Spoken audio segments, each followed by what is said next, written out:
If you've played Shovel Knight before, you'll know what to expect with King of Cards. This is a prequel that takes you back to where the story began with King Knight's rise to the throne, including familiar faces and locations from the previous adventures. In fact, it's familiar to the point that the game also assumes you've played the prior adventures in the series. There's no tutorial to speak of at all, the game just throws you straight into the action, but that's not a bad thing, because this strategy of presenting you with the situations but not being explicit in how to tackle it forms the basis of the game's charm.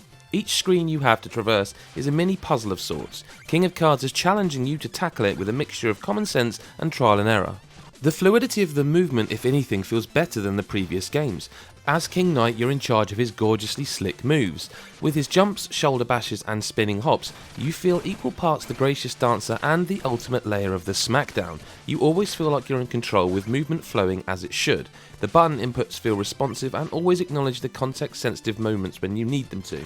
But it wouldn't be a Shovel Knight title without its brand of dry humour, and King of Cards is no different. King Knight's arrogance and delusions of grandeur provide plenty of derisive put-downs to all who stand in his way.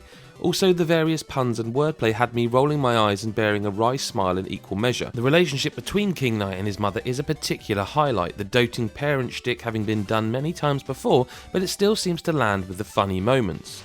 The main change this time around is the new card game Joustus, not only an interesting game in its own right, but one that helps to form the entire narrative.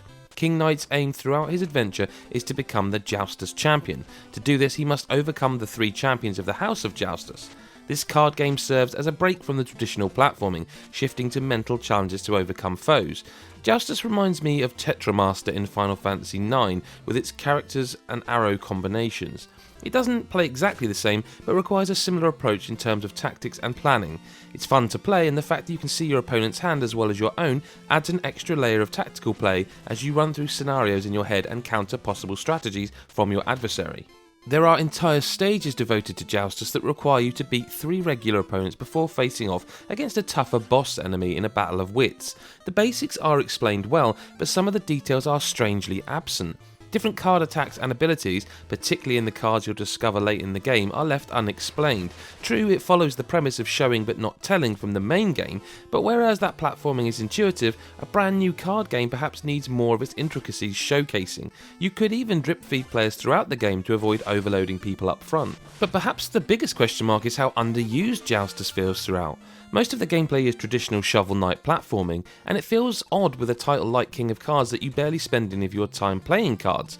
Instead, you spend your time platforming towards that elusive title without ever actually feeling like you've earned it. Now, don't get me wrong, King of Cards' strength is in the platforming we know and love, but if that's the case, maybe don't build a narrative around a minigame that isn't a core part of the gameplay. The difficulty feels slightly ramped up compared to previous titles too, but not so much that newcomers will be put off. King of Cards feels very accessible, with a learning curve that almost goes unnoticed. The constant stream of new ideas pushes you just that little bit harder each time. It's only when you replay earlier levels you realise how far you've come in such a short space of time. Situations that caused frustration only half an hour earlier now feel that much more manageable. And due to the solid design of each screen, there's always a clear path forward. Sometimes multiple screens will link in clever ways, broadening the possibilities. But you'll often know what to do, the challenge is in executing your ideas. It's fitting that your impatience and cockiness will often be the cause of death here. It's perfectly mirroring the King Knight character and his self-perceived excellence often being at odds with his reality. There are a couple of areas towards the end that cause cheaper deaths, but never to the point where frustration took over and you don't want to push over to overcome it. And the end of King of Cards is in many ways just the beginning. New Game Plus mode and additional feats provide challenges for those looking to overcome and become the true King Knight. Feats such as completing a level without jumping or beating the game in just 90 minutes are there for fans of the series looking to take the challenge to the next level. In addition, the sheer number of collectibles, upgrades and Joustus cards to collect mean there's plenty here to keep you interested after the credits roll that first time. Shovel Knight is back then, and in some ways it's the best it's ever been. King Knight's moveset feels graceful and fluid, allowing for level design and challenges on screen which just feel so satisfying to beat.